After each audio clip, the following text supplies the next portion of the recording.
Mesdames et messieurs, bienvenue dans votre édition d'information. Le Tchad et les Émirats arabes unis renforcent leur coopération. De nouveaux domaines se sont ajoutés au palmarès de cette coopération ce 14 juin 2023 à la faveur de 5 accords. Il s'agit l'un des moments forts de la visite d'amitié et du travail entamé par le chef de l'État général Mohamed Idriss Déby Itno. Suivez le reportage de nos confrères de la présidence. Les aspirations des dirigeants tchadiens et émiratis déclinées hier lors de leur première entrevue prennent corps ce mercredi au palais présidentiel. Ils assistent à l'aboutissement des négociations entamées la veille par leurs délégations respectives. En tout, 5 accords ont été signés. L'échange des parapheurs s'est déroulé sous leur regard, preuve de la vision partagée et de la grande attention que les deux hommes d'État accordent à la coopération entre leurs pays dans le souci de la IC au niveau du partenariat stratégique. Un prêt d'1,5 milliard de dollars est accordé au Tchad. L'accord est signé par le ministre de la Prospective économique et des partenariats internationaux, Moussa Batraki, et le directeur général du Fonds d'Abu Dhabi pour le développement, Mohamed Saïf Souaidi. Déjà engagé au sein de la coalition internationale contre Daesh, le Tchad et les Émirats arabes unis consolident leurs relations dans le domaine militaire, sécuritaire et en matière de lutte contre le terrorisme. L'accord est signé côté tchadien par le ministre des Armées, général Daoud Yahya Ibrahim, et son homologue Mohamed Ahmed Al-Bawardi Al-Falassi. L'accord dans le domaine des énergies renouvelables prévoit la construction d'une centrale électrique de 200 MW et ouvre une large possibilité d'investissement dans le secteur. Il est signé par le ministre des Hydrocarbures et de l'Énergie, Gerasim Lebe Madiel, et le ministre émirati de l'Énergie et des Infrastructures, Mohamed Al-Souaidi. Les relations sont raffermies également dans le domaine des mines et de la géologie. L'accord entériné par le ministre Abdelkerim Mohamed Abdelkerim et côté émirati par le ministre Mohamed Al-Souaidi prévoit l'accompagnement du Tchad dans son processus d'industrialisation du secteur afin de développer tout son potentiel minier encore embryonnaire. Ces accords et cette visite, d'après le président émirati, ouvrent une nouvelle ère pour une coopération concrète. Le chef de l'État général Mohamed Idriss Déby Itno a exprimé toute sa satisfaction pour la signature de ces accords qui, selon lui, seront une sorte de catalyseur pour augmenter et diversifier les relations bilatérales tout en montrant sa disponibilité à peser de tout son poids afin que cette grande amitié soit bénéfique aux deux peuples frères.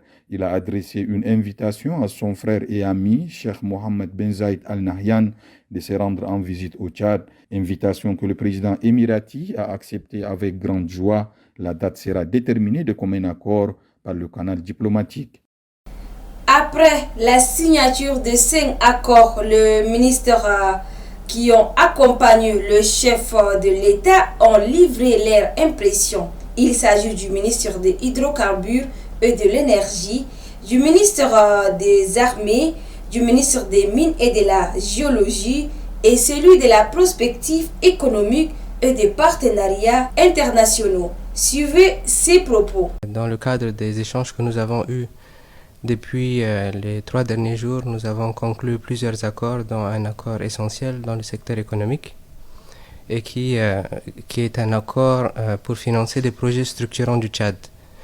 Il s'agit d'un accord historique dans la mesure où il s'agit d'un montant assez important, 1,5 milliard de dollars, qui a été signé aujourd'hui, afin de financer, comme je le disais tantôt, les projets structurants du Tchad. Le chef de l'État, dans son message aux autorités émiraties, a été très clair. Il a visité toutes les provinces du Tchad, il a rencontré les populations tchadiennes et est revenu avec des données réelles pour expliquer la situation de notre pays, pour expliquer le potentiel économique qui existe et pour voir dans quelle mesure nos partenaires, les principaux partenaires, puissent nous accompagner. Donc c'est pour moi une grande occasion, une occasion de joie qui, à mon avis, va aider beaucoup de populations tchadiennes et relancer beaucoup de projets qui jusque-là avaient stoppé. Nous avons signé un accord bilatéral, un accord de coopération militaire qui englobe tous les aspects militaires, à savoir la coopération militaire dans le cadre des échanges des informations, de formation. Et vous savez, l'armée tchadienne est une armée très jeune et nous sommes dans le cadre de la réforme de l'armée nationale. Donc les Émirats unis vont nous accompagner dans tous les sens pour réformer notre armée, pour avoir une armée véritablement capable de défendre sa patrie. Dans cet accord, il y a, comme je dis, échange d'informations dans le cadre de la lutte contre le terrorisme. Les deux pays sont tous engagés à lutter contre le terrorisme. Nous sommes très convaincus que le Tchad, avec l'appui des Émirats arabes unis, arrivera donc à construire ce secteur et à aller vraiment vers le chantier donc, de l'industrialisation. C'est un accord d'abord gagnant-gagnant, mais il faut une grande expertise dans ce secteur. Il faut aussi des grands moyens, ça il faut le dire, et nous avons l'assurance des plus hautes autorités émiraties que tous ces appuis-là seront disponibles et que dans un futur très proche, nous pourrions donc aller dans les détails de cet accord-là pour donc arriver à identifier nos projets qui sont en veilleuse et de pouvoir les mettre à jour. C'est-à-dire, parmi ces projets, nous avons l'inventaire minier qui passe par la cartographie et nous avons aussi la construction et l'équipement d'un laboratoire qui est très important parce que jusqu'à là, toutes les sociétés qui interviennent dans le secteur minier amènent les échantillons à l'étranger pour faire les analyses et ça c'est coûteux en termes de finances mais en termes aussi de temps. Nous avons aussi la construction et les équipements d'une raffinerie. Nous avons tout à gagner avec cet accord qui vient d'être signé. L'un de nos grands défis, c'est l'accès à l'électricité. Et donc, ce sujet qui, aujourd'hui, vu les défis qu'on a en face, nécessite beaucoup de moyens. Et donc, nous avons eu ce matin une séance de travail avec le ministre émirati en charge de l'énergie. Et à la fin de ce travail, nous avons signé un accord déjà pour la construction d'une centrale solaire de 200 MW.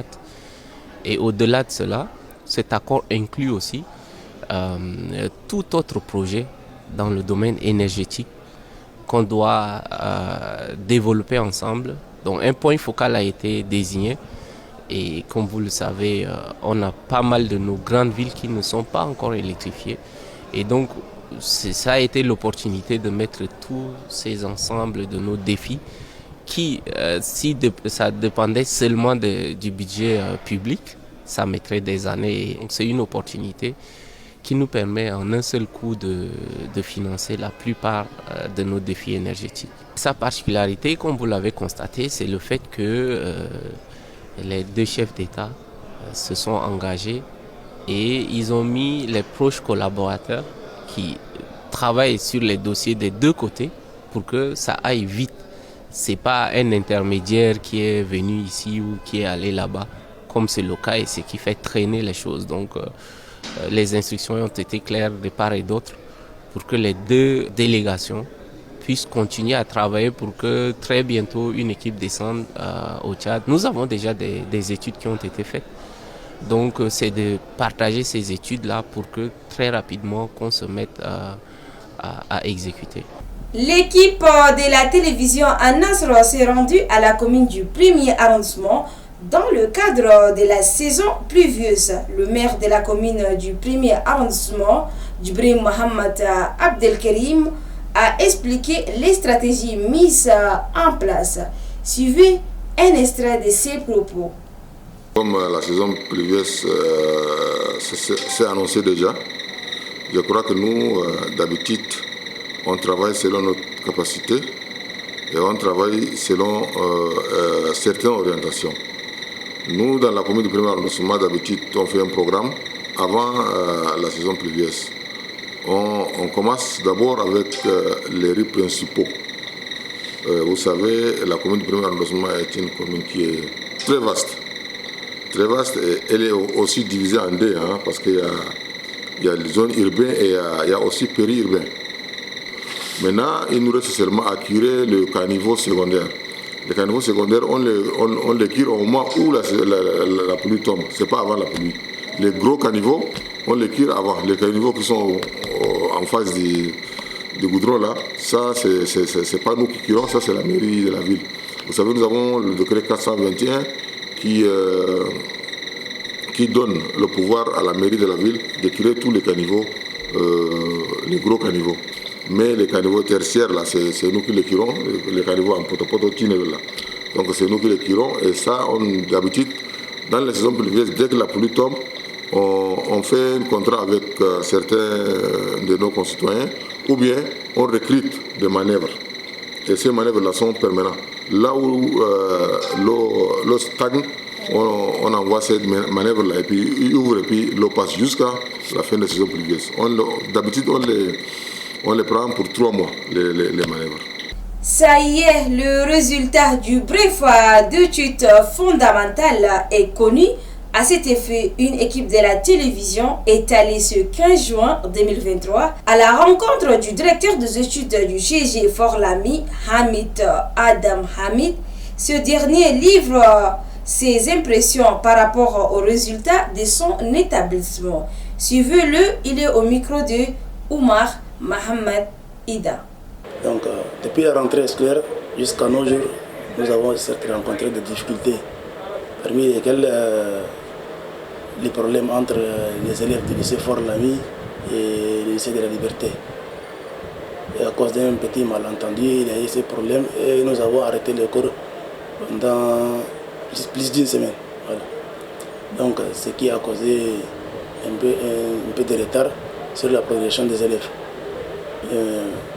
Nous avons demandé à nos enseignants de faire de telle sorte que les élèves puissent se rattraper. Et cela en organisant aussi des cours de soir pour les élèves. Sinon, à part ça, il n'y a pas assez de difficultés. Bon. Une grande partie, c'est une difficulté dont nous rencontrons chaque année et celle-ci concerne le retard. Vous savez qu'en général, la rentrée, c'est à 7h pile. Dieu merci. À part ça, on a bien fini l'année scolaire. Maintenant, concernant les examens des BEF, nous avons 685 candidats inscrits, parmi lesquels 570 sont présents, dont 442 admis, soit un taux de 77,7%.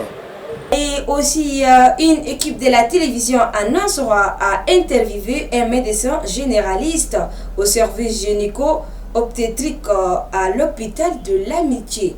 Tchatchine, Dr Pombé Olivier, dit que la rougeole est une maladie virale, grave et contagieuse.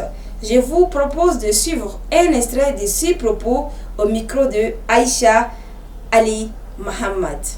La rougeole, ici, dans notre contexte, est une maladie virale grave et extrêmement contagieuse. C'est une affection qui est due à un virus de la famille Paramyxoviridae. Le virus se transmet habituellement par contact direct ou par l'air, infiltrant les voies respiratoires puis se propage dans tout l'organisme.